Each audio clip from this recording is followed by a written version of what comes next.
The next speaker is also an invited speaker. She is from Rothamsted Research. Her name is Zainab Oyatunde Usman. She's a social scientist. Her research aims are tailored to providing evidence-based policy intervention that increases resilience and minimizes the farming population's vulnerability to climate change in the UK. She completed her PhD with us at the Natural Resources Institute, focusing on the impact and adoption of climate-smart agriculture practices among farm households in developing countries, using various adoption probabilities, impact and behavioral techniques. I don't see her yet. Oh, there she is. So today, Zainab will talk about addressing barriers to digital credit for rural resilience. If you could please get seated and keep your voice down so that we can give her the floor. Thank you very much. Thank you, Johnny.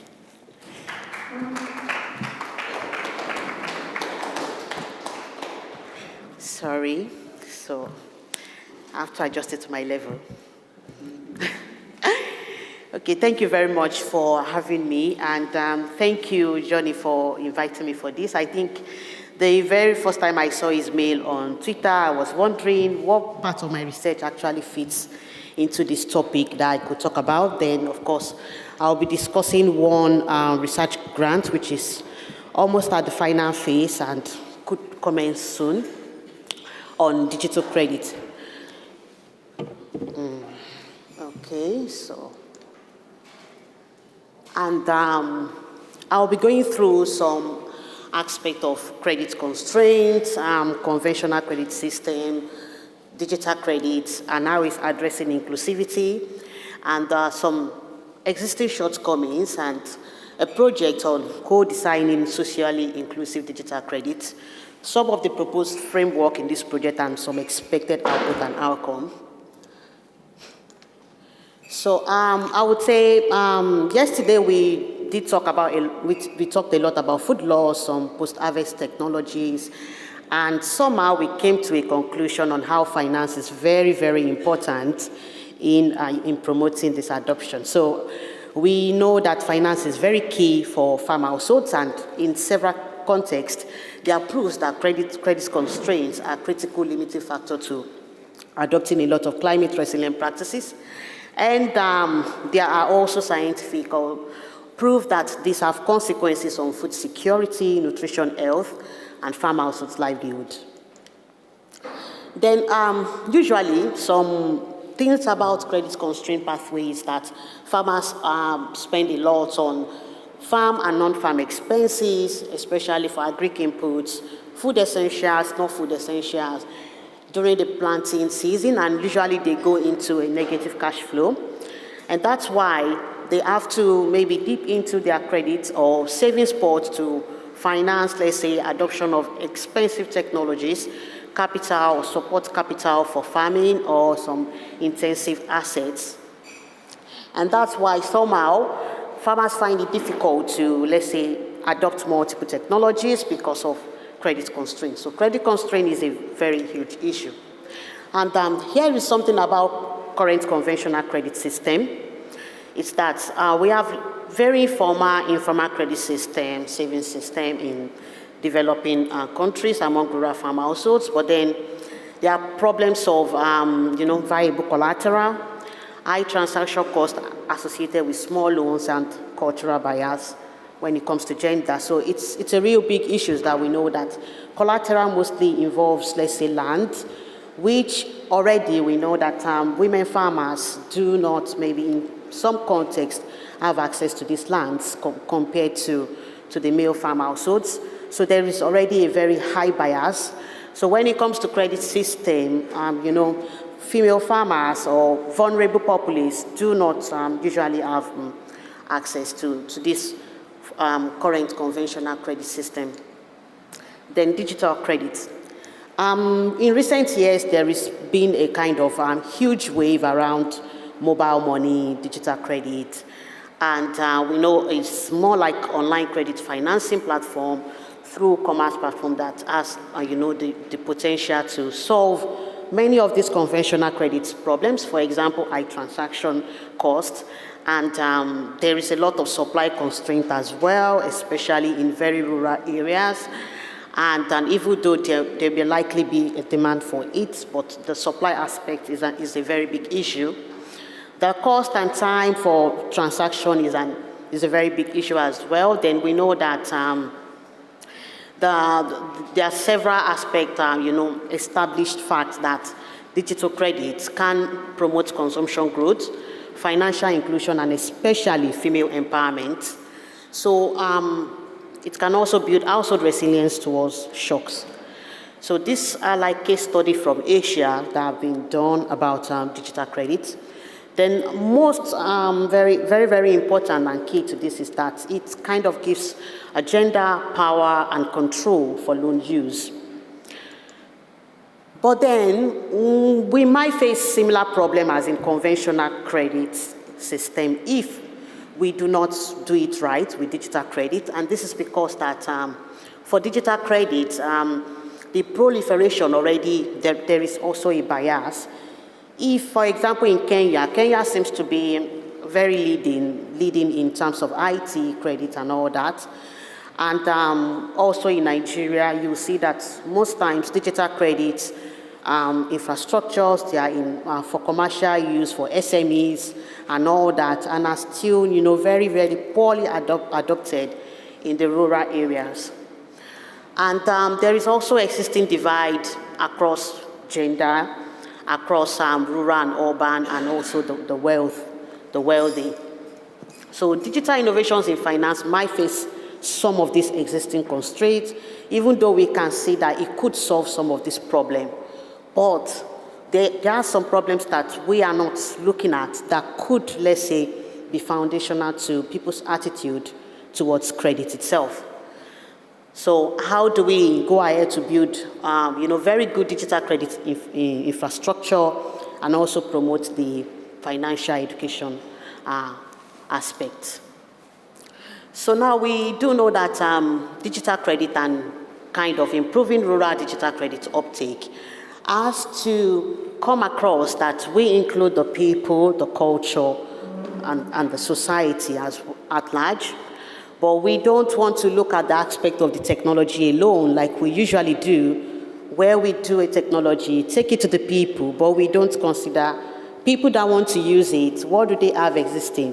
What bias do they have, against the use of all this? And how do we actually go over these barriers, varying barriers to promoting adoption?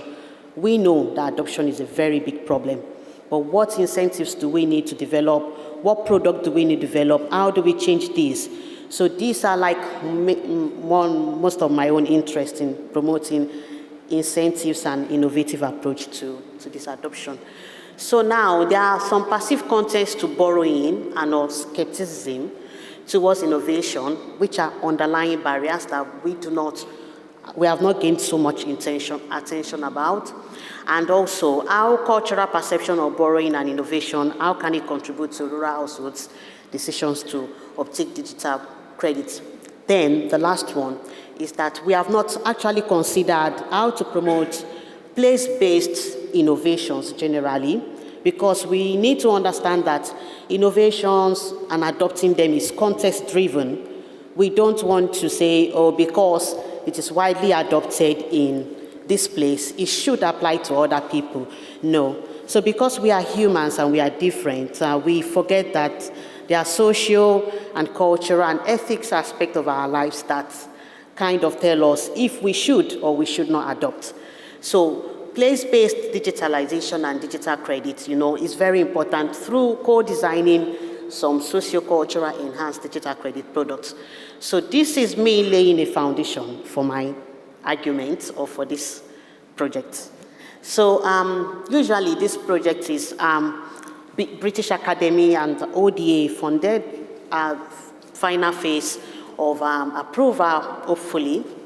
Then it's about co-designing socially inclusive digital credit, and it's being led by Rotham State Research, where I'm the early career principal investigator. Then we do have some key expertise from the humanities and also social scientists like me from the University of Nairobi in Kenya and ITA in Mali. And we are looking to, part of this, look at some underlying barriers that could come from, let's say, colonialism in intention, or how culture has defined people's attitude towards credit over time, and also people's personal social intention towards accepting credit in the real sense. So some of the proposed which we've mapped out in our rural communities in Kenya and Mali, and also collaborating with credit already mobile data suppliers on ground on how to develop new products, new digital credit products that are socially inclusive. So our thoughts to developing some of the work packages that it aligns definitely with SDG goals, and more like reducing inequality, improving rural farm welfare, and of course tackling the problems of poverty, because we know that when farmers do have access to credit, then they have a lot to do with money. They could help them to kind of overcome some risk about farming. And we know that in developing countries there is a problem of being challenged by some of these issues of welfare, and which is affecting livelihoods. So across these work packages, our need to understand the socio-cultural context of borrowing itself and perception of innovations, and also examining these barriers of uptake of digital credit and approach to scaling digital credit to new rural community needs. So these attributes which we intend to find some attributes that could define or kind of change the face of how digital credit is being promoted in rural communities. So we'll be experimenting some preferences for some of these attributes about digital credits in these identified rural communities. So the framework is that we will build from that over there, from the anthropological views of traditions and cultures, colonialism and digitalization in French and English communities, as represented by Mali and Kenya, respectively. Then try to identify what social barriers exist, and at the same time, we work with the suppliers who are suppliers of mobile credits. So what are the supply constraints from digital lenders? Then we will, from there, develop attributes that would go into a typical mock financial digital product, which we will develop. So it will be like we will have a typical one where we will now invite farmers to see what really will make them, choose a particular digital product. So we work with digital platforms like the Soro Uriwaso and DigitFarm in Kenya, then also in Mali. There is one in Mali already integrated into an ITA project. So we'll leverage on that to carry out this product preference experiment. Then part of the activities to just help us to, engage people is that we'll be engaging communities, doing a lot of focus group discussion, group modeling session, and of course, finally, the choice level experiment. So our main output is that there will be a co-design attributes which are for improving current digital platform, which is useful for digital lenders, which we could also derive policies from, and which will be useful for developing countries and improving products attributes. Then we intend to impact, increase the access to digital credit platforms in rural areas, and of course this should have impact on economic conditions of most vulnerable populations, including women.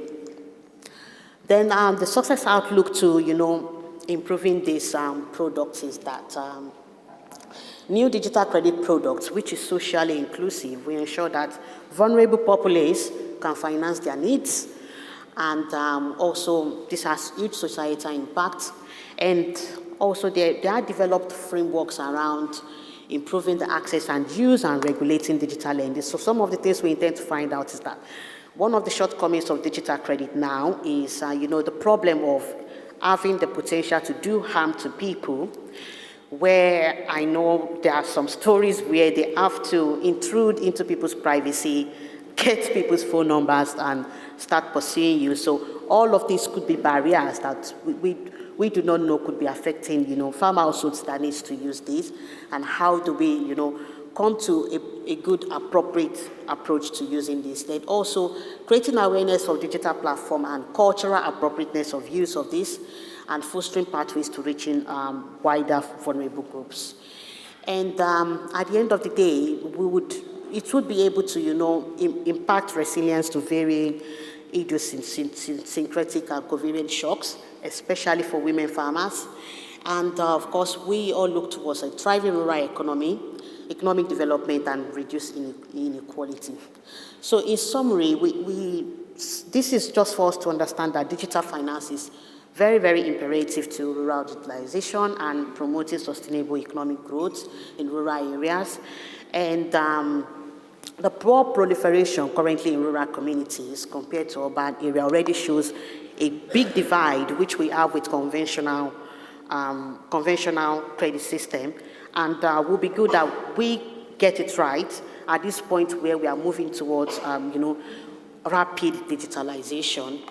And there is need for a lot of interdisciplinary approaches to design and improve digital infrastructures, promote uptake, and also improve policies that address, barriers to uptake of not only digital credit, but a whole lot of innovations.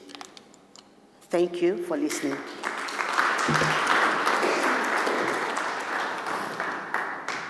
Thank you very much, Zainab. Are there any questions to her? Yes, please.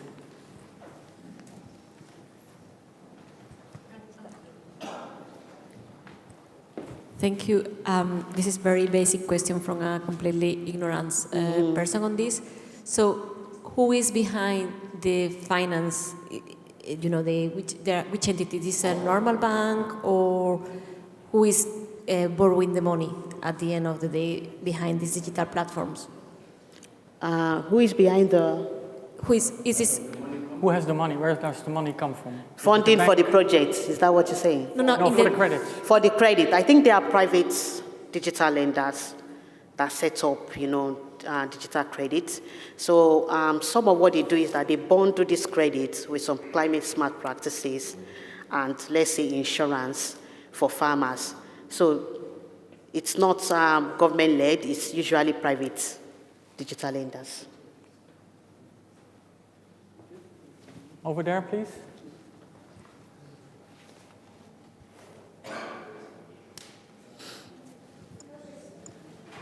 Okay, thank you for your very interesting study. Yeah, I was just trying to examine the role of corporate society, cooperative society rather. So if there's if you are planning to include this in the understanding the level of adoption, because we know that even if women or youths are unable to access land, but they belong to one cooperative society or the other, there is high tendency for financial institutions to also lend them money. Also, that can also bridge barrier of maybe something like communication or language barrier, where women can also have a kind of voice in the society. There is belonging to a cooperative society can also improve women empowerment. So all this is very important to factor that in the research. I just want to know if you are thinking that direction. Yeah, I think the group modeling session is the aspect we intend to bring in digital lenders in various forms at the community. That's why this project is actually humanities and social science driven, because we also involve cooperative societies. We wouldn't know if they have digital platform embedded in. But the main aspect is to look at existing ones whom are lending to, to the people digitally. So from those ones we are currently identified to collaborate with, they are digital private lenders. But of course, the option of cooperative is open for us during our group modeling section to invite, required people in the society, even the savings group and all that, on how they could digitalize the platform to help people more, access. So yes, it's an option, of course. Thank you. One more question? Yeah, thank you. This is a very interesting aspect of me being here. I came from Nigeria and then relocated here. I've been a beneficiary of farm credits. I've also witnessed it happen. You also mentioned the fact where these credit lenders access personal data. So these are all the challenges within this aspect. So there have also been suggestions digitally how this can be managed. So I'm asking, from your research, what would be your suggestion? Some have suggested blockchain. Some have suggested here we have GDPR to protect. Yeah. So what digital solutions do you have to protect the borrowers as well as the lenders? Yeah, so exactly. So that's why we would first assume that the problem of privacy intrusion for digital credit is a big problem, and could be, of course, a barrier to taking it up among rural farm households. So some of this is that this project, the vision is that it should be community-driven, and that will mean that solving such problem also require that bringing in people that drives the politics around all this privacy as well, to know how to come about this addressing these barriers to it. So we would want to hear from the people if it is an issue. Of course, it has to go into the product attributes. That's why being cultural appropriate is one of the key things for improving digital credit products. So that would be part of the attribute that we'll be testing out. So in our preference model on, yes, if people would be willing to, take up the digital credit. So if we find that as an issue, of course, that will go into policies. And I think that should help digital lenders to know how to address this when positioning or marketing their products. So I think that should fit in that aspect. Okay. If there are no more burning questions, then I would like to give another hand to Zainab. Thank you. Thank you. And then we move to the last speaker, and that's Kolawole Adebayo, over there. Kola is a professor of agriculture and rural development and deputy vice chancellor at the Federal University of Agriculture, Abeokuta, FUNAP. He is a former team leader of international and rural development at the Livelihood Support and Development Center in Nigeria, and he became a professor at FUNAP in 2013. And his collaboration with the Natural Resources Institute spans over 2.5 decades, and in the last 27 years he has been engaged in teaching, research and extension and that kind of activities, mainly focusing on impact of innovations in smallholder farming, sustainable funding and agricultural development, rural livelihoods and environmental management. And so today, Kola will be talking about the context, inclusion and equity issues for agriculture, for African smallholder farmers in sustainable agricultural intensification systems. The floor is yours. Thank you. Good afternoon, everyone. It's good to be the man to speak before lunch because everybody wants to eat lunch. So bear with me. Thank you, Janice.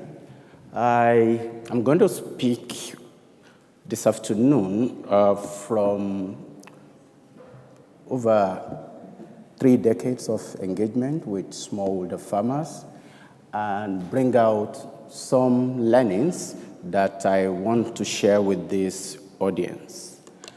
The context, there's been a lot of information on the number of people across the world that are classified as smallholders. And usually, people in these categories are described as poor, sometimes food insecure, with limited access to market and services, and that they have limited choices. But it's also interesting that a large proportion of the world population rely on these smallholders for their meals. And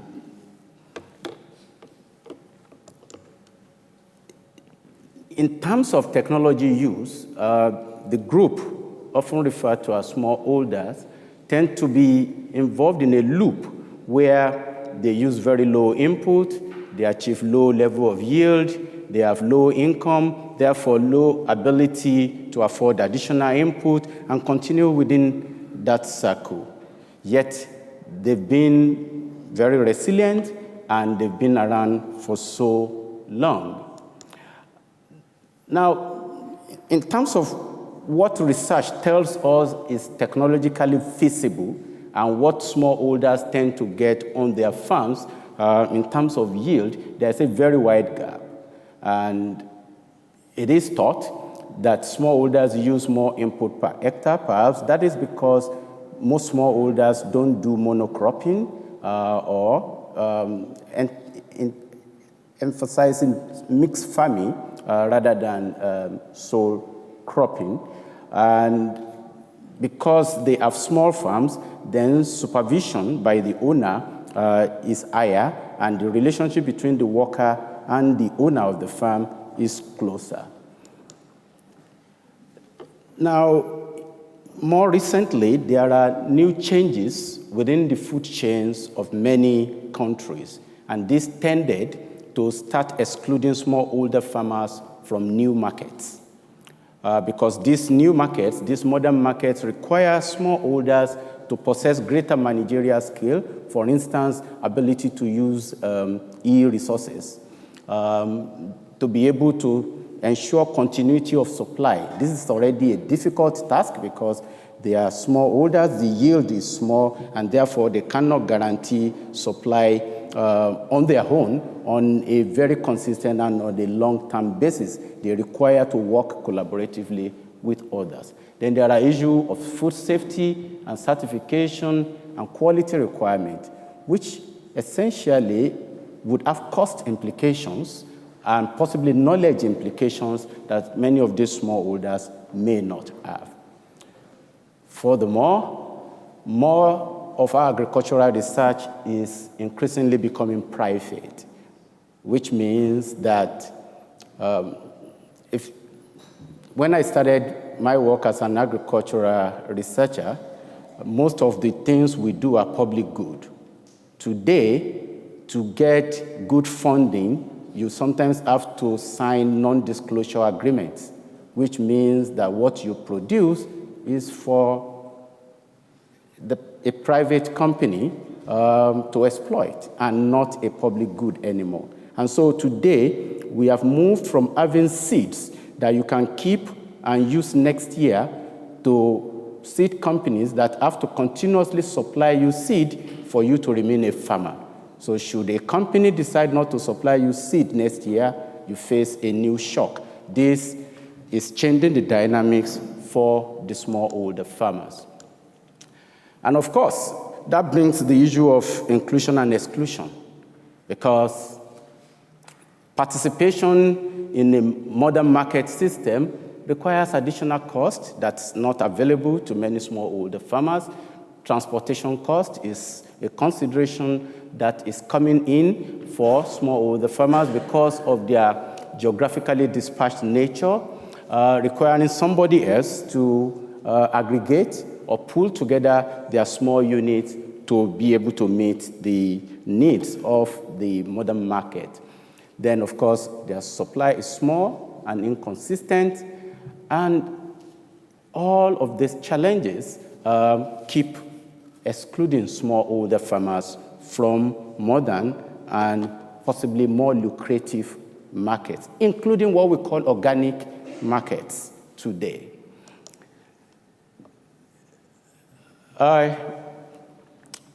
It goes without saying that even farm mechanization is beyond several smallholder farmers. Now, Zainab just spoke about credit. There is a lot of issues with accessing credit for smallholder farmers. Even when credit are available, there's a lot of politics around credit as to who gets it and what quantity could they get at a time that is beyond the remit of a smallholder farmer. So many times it's almost a necessity for a smallholder farmer to sell part of their output immediately upon harvest. And that implies that they will be selling at a time when prices are lowest because storage or preservation for a future period is a costly endeavor that many smallholder farmers may be unable to take on. Now, come to extension services. That is increasingly being privatized. That is, again, increasingly more knowledge intensive and less available to smallholder farmers. Now, I've used this word, smallholder farmers, but that group is not homogeneous. And for some in this room who are part of the COVER project that NRI and FUNAB worked on for the good part of a decade, you know that a farmer having 1 acre of cassava farm is a small farmer, but a farmer with 2 hectares of cassava farm is also a small farmer. But in terms of their needs and requirement for support, it's entirely different. And when we tend to plan for smallholder farmers, if we pool the farmer with a 2-hectare farm with a farmer with a 1-acre farm, that's actually 1/5 of the other, we tend to get different results. So that's one level of distinction. But then there's a distinction between women and younger smallholder farmers and men and older smallholder farmers. And this is neither here nor there. In some societies or in some contexts, you have a rich, politically connected woman having stronger social position compared to a poor, less politically connected man. So if we come into that system thinking that women are disempowered, then we would have not supported the right kind of people in that system. So the group called smallholder farmers are not homogeneous, and intervention packages, particularly from government, are often politicized such that somebody somewhere is usually disadvantaged in accessing those support. Now, in the future, it will be important for us to work with smallholder farmers to close the yield gap. The technologies are often out there, but not within the reach of smallholder farmers.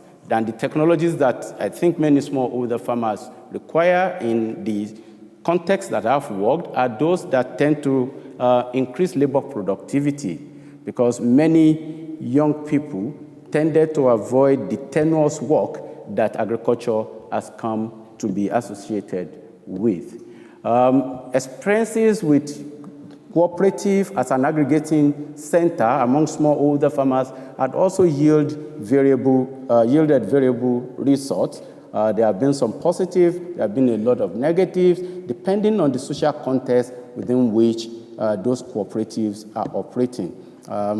We worked with a few groups in Uganda, where over time, the leaders of the cooperative tended to privatize the cooperative to their own advantage and to the disadvantage of the members of the cooperative.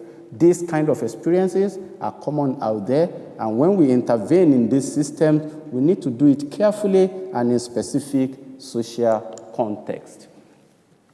Of course, as markets get more defined and more demanding in what is required of smallholder farmers, we need to support them to be more market-oriented in their endeavors. We need to prioritize the marketing requirements that tended to exclude them from gaining access to new and more lucrative markets, particularly those concerning food safety standards and, of course, ensuring that they have linkages with the agri-food industries.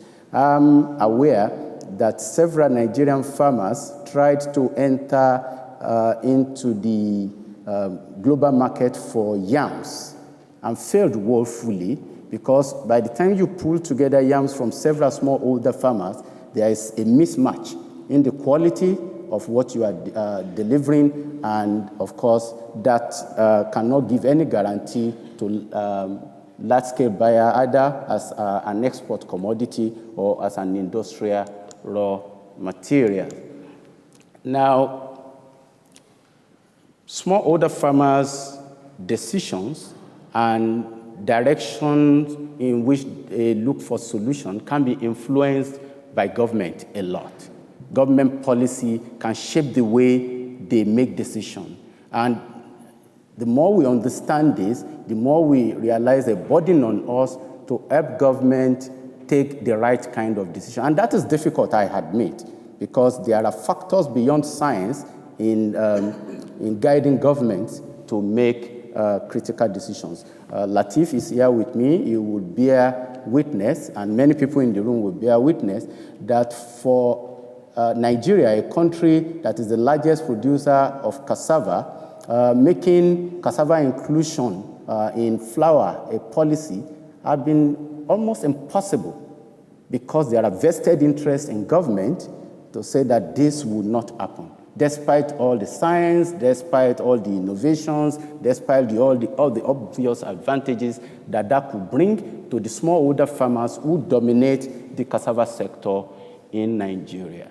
And of course, no matter what we do, there are factors beyond science, and I think this was greatly emphasized yesterday, that affect small farmers' decision on a day-to-day basis. So even if they have all the technology, even if they have the credit facilities, factors like security, if it is not safe to go to the farm, then they won't go to the farm. Or if it is not safe to move from the farm to the market, then they won't be able to move to the market. So the greater economic environment within which smallholder farmers operate is as important as the day-to-day decision they make on what technologies to adopt or not to adopt.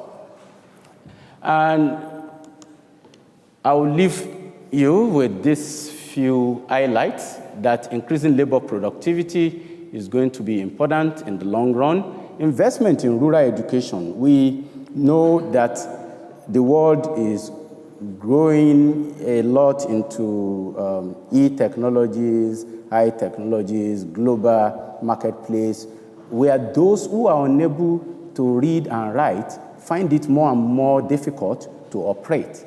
Yet, there are many smallholder farmers across the globe who are unable to participate because of the shortfall in the specific knowledge that they have access to. And of course, finally, that behavioral features among smallholder farmers can be influenced by policies. Distinguished ladies and gentlemen, thank you very much.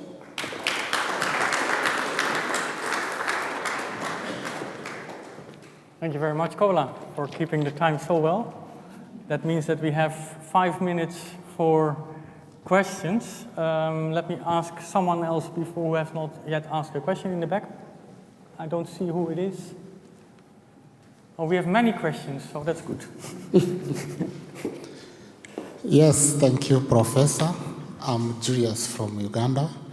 I'm quite interested in your study because for the case of Uganda, particularly with smallholder farmers, due to climate change scenarios, they are now having a game whereby they grow crops like maize. When they reach at flowering stage and they are able to see that they are in a good position to get high yields and look for the people in business and sell the crop before it is mature. So at the end of the day, they are trying to safeguard their investments because they are likely to face like drought and lose out everything. So in this case, have you tried to find out, in particular in your country, how that one is addressed? Because they end up being cheated at the end of the season when the season is positive.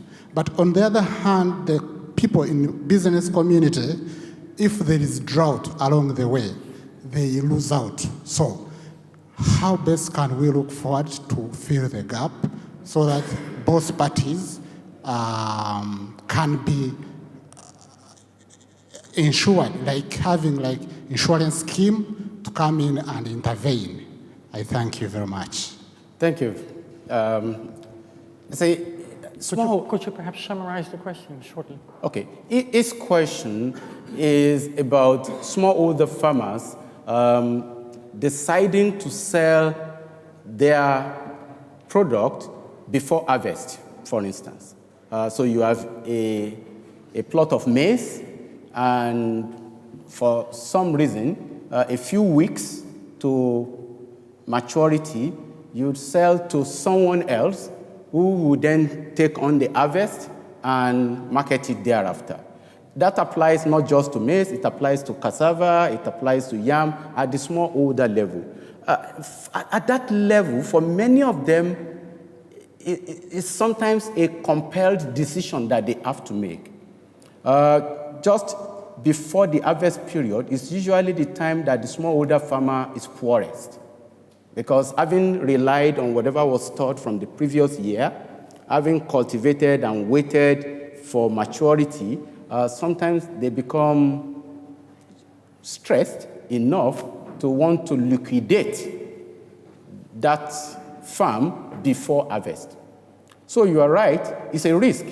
And many of the decisions that smallholder farmers take at that level are private sector type of decision.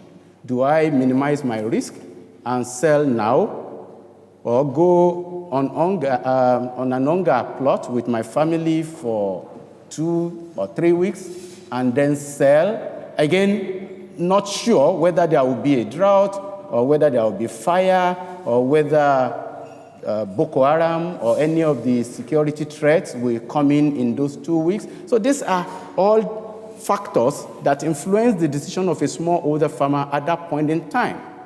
And my experience is that the decisions they take at any point in time is usually what they consider best in their own interest.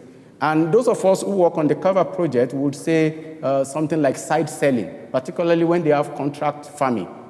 You know, they had a contract farming, and towards the end of the contract farming season, they are suddenly in need of cash and, find alternate market and blame the farmer for not keeping to the contract, but the farmer has more important decisions than keeping to your contract, particularly when that contract is not in his own position, in his interest.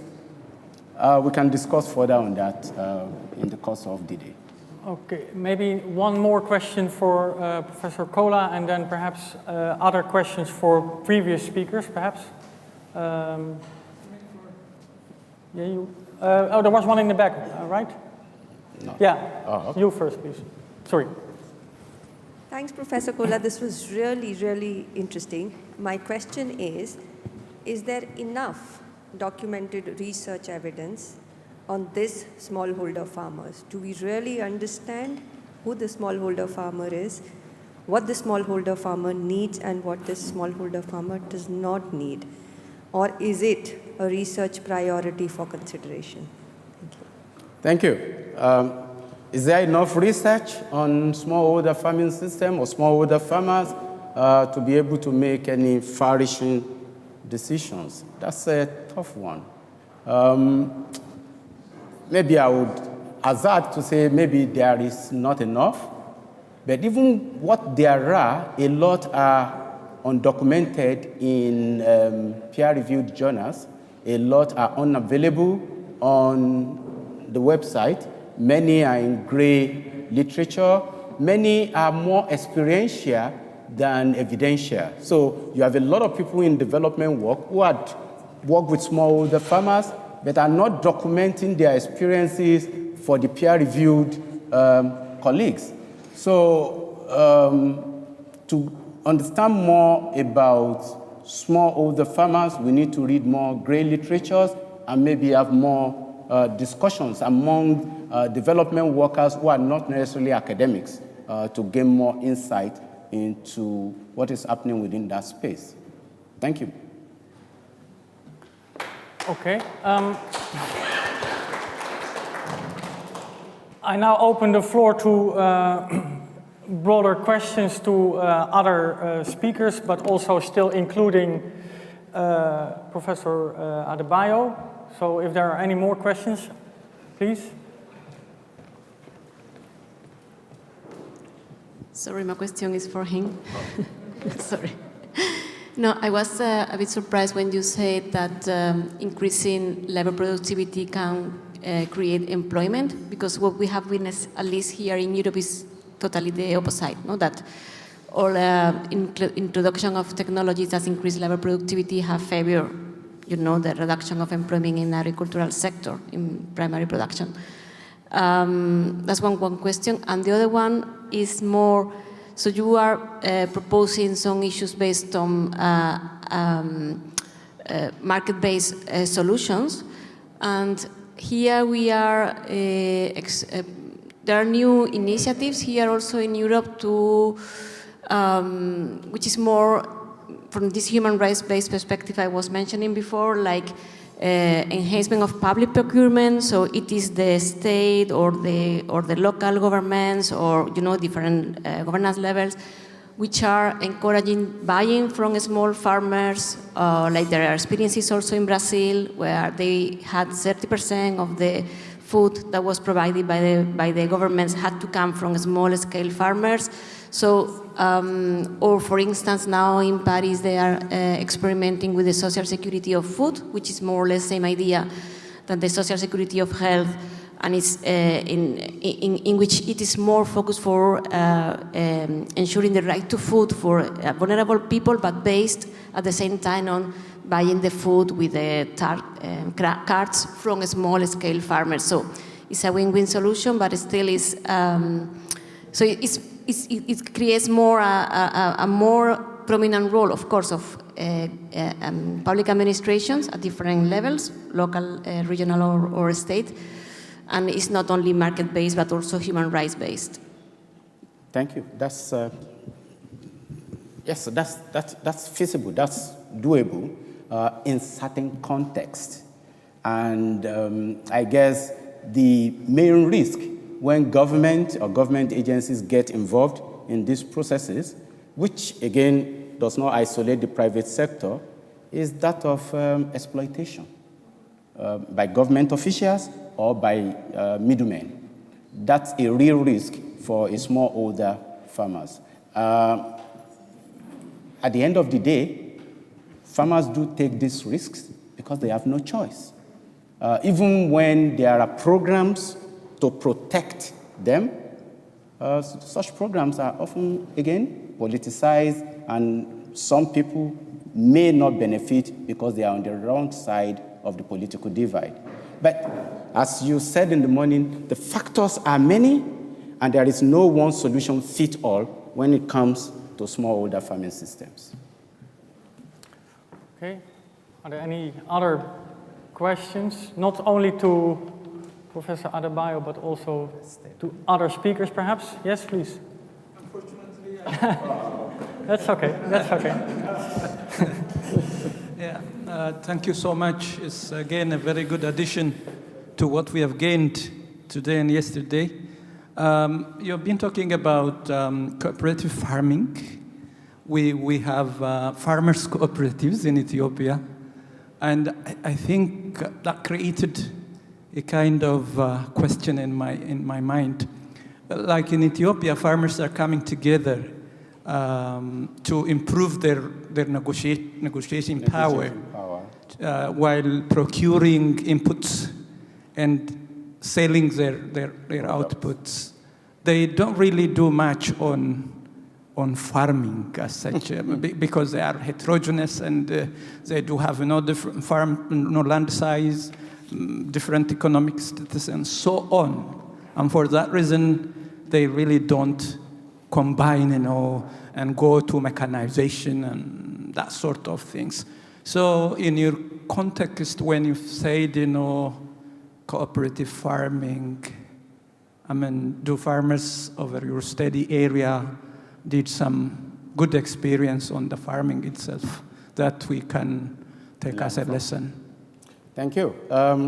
Cooperative farming, vis-a-vis using cooperative as a basis for providing services, like purchasing of input, joint marketing, that tends to work, but only to the extent that the leadership of the cooperative is good and consistent in their decision-making in favor of their members. For cooperative farming, some of the best examples that I've seen are cooperatives that are formed by closely knit members on a voluntary basis, rather than on the basis of a program, either of government or of any agency whatsoever. One of the very best examples we have is under the Family Economic Advancement Program in Nigeria. Unfortunately, it didn't last that long, but many of those groups lasted for several years, even at the end of that program.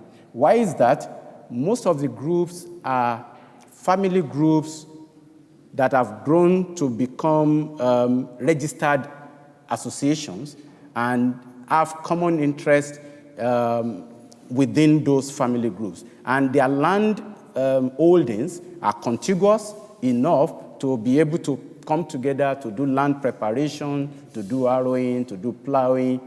Beyond that, it doesn't work. When you have several small farmers dotted all over the places, the transaction cost of engaging in cooperative farming is just beyond what they could manage. Thank you. Okay, are we satisfied and exhausted and hungry? We should go for lunch. Yeah, I think, well, I would like to thank, I think we don't have any remaining questions anymore, but I would like to thank all of the speakers today, the invited speakers, the speakers from NRI for their brilliant presentations. Maybe one round of general applause would do.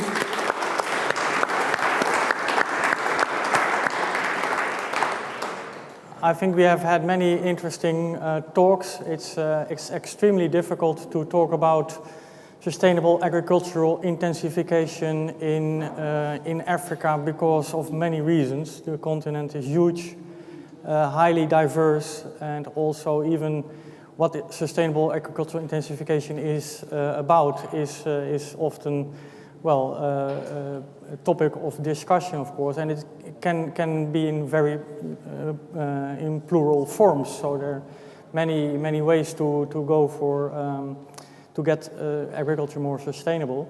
So that is sometimes complicating the issue, the discussions, and yeah, I heard that. Well, it's very interesting to see that there is commonalities in the talks about how to empower. I think I cannot use the word empower anymore after the first talks, but how to get to equitable benefits for including women and youth.